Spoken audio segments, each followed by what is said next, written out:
Kabar bahagia datang dari penyanyi Regina Ivanova yang baru saja melahirkan anak pertamanya. Regina Ivanova juga memperlihatkan wajah sang buah hati lewat unggahan di media sosial pribadinya.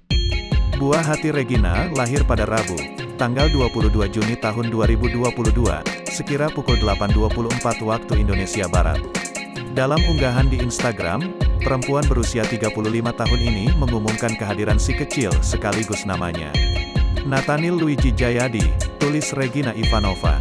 Selanjutnya, Regina Ivanova mengungkapkan makna nama si kecil. Dia bilang Nathaniel diambil dari bahasa Ibrani. Nama pemberian Alkitabiah yang berasal dari bahasa Ibrani, Netanel, yang berarti Tuhan, El telah memberikan atau hadiah Tuhan, El, sambungnya.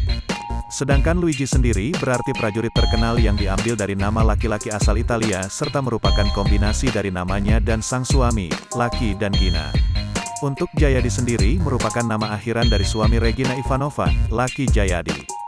Nathaniel Luigi artinya pemberian Tuhan untuk Papa Lucky dan Mama Gina, tambahnya. Tak sedikit, rekan artis ikut memberikan komentar selamat di unggahan tersebut.